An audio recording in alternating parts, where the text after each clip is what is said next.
Hi friends, అందరూ ఎలా ఉన్నారు? బాగున్నారా? అందరూ బాగుండాలని మనస్ఫూర్తిగా కోరుకుంటూ మీ అశ్విని చెల్ల.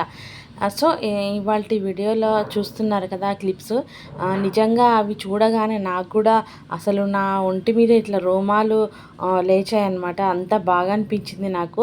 నిజంగా అలా నిజంగా దేవతలు అలా నడుస్తూ కనిపిస్తూ ఉంటే నిజంగా అంటే ఎప్పటికీ వాళ్ళు విగ్రహంలాగా కొలువై ఉంటారు కదా, అలా నడుస్తూ ఉంటే నిజంగా అదొకలాంటి ఆనందం కదా ఫ్రెండ్స్. అయితే మీకు ఒక చిన్న స్టోరీ చెప్తాం అనుకుంటున్నాను అనమాట.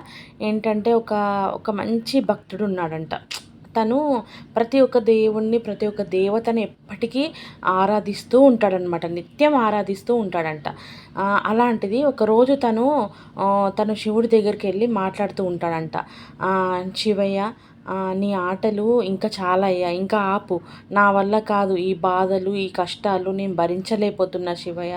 నేను లేస్తే పడుకునేదాకా నీ నామమే జపిస్తూ ఉంటాను కదా, నేను సకల దేవతలను ప్రార్థిస్తూ ఉంటా కదా, నాకెందుకు ఈ కష్టాలు అనేసి కన్నీరు పెట్టుకుంటూ ఆ శివయ్య దగ్గర మాట్లాడుతూ ఉంటాడంట.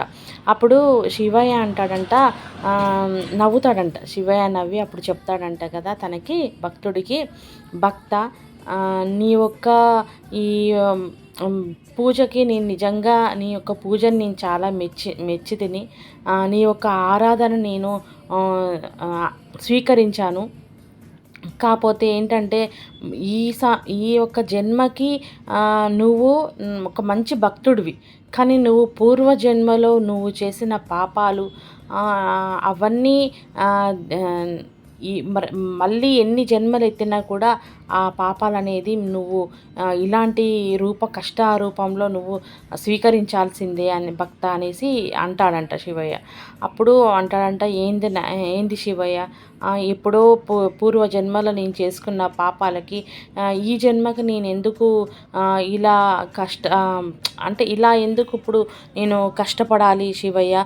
ఇప్పుడు మాత్రం నేను నేను ఎటువంటి పాపం చేయకుండా నీలోనే భక్తిహీనుడై ఉన్నాను కదా శివయ్య అనేసి ప్రార్థిస్తూ ఉంటాడంట. కానీ ఆ శివుడు చెప్పిన దానిలో నిజంగా అర్థం ఉందండి.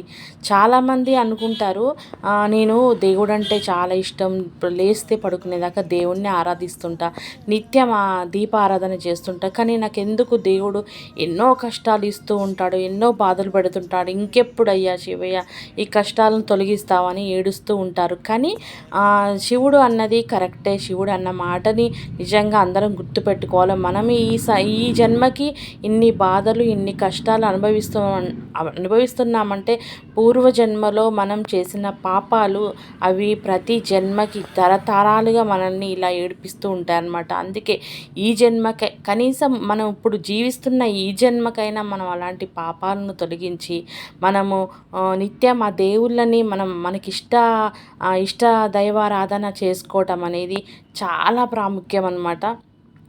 అలా నాకు కొన్ని కథలు వినగానే భలే అనిపిస్తాయి అన్నమాట. అంటే ఏడిపించేటోళ్ళని ఏడిపిస్తున్నావు, నవ్వించేటోళ్ళని నవ్విస్తున్నావు, ఇంకా నీ లీలలు ఏంటి, ఇంకా ఆపయ్య శివయ్య అంటే నిజంగా చాలా బాధేసింది నాకు కూడా. కానీ అలానే మీకోసం ఒక చిన్న సౌరాష్ట్రసుందరం సోమనాథీశ్వరం శ్రీశైలమందిరం శ్రీమల్లికార్జునం ఉజ్జయినిపుర మహాకాళేశ్వరం వైద్యనాథేశ్వరం మహాభీమేశ్వరం అమరలింగేశ్వరం వామిలింగేశ్వరం విశ్వేశ్వరం కాశీ విశ్వేశ్వరం పరమగ్రీష్మేశ్వరం త్రయంబకాధీశ్వరం నాగలింగేశ్వరం కేదారలింగేశ్వరం అగ్నిలింగాత్మకం జ్యోతిలింగాత్మకం వాయులింగాత్మకం జ్యోతిలింగాత్మకం ఆత్మలింగాత్మకం అఖిలలింగాత్మకం అగ్నిసోమాత్రకం. చూసారు కదా ఫ్రెండ్స్. ప్లీజ్ ఏమైనా తప్పులుంటే నన్ను క్షమించండి.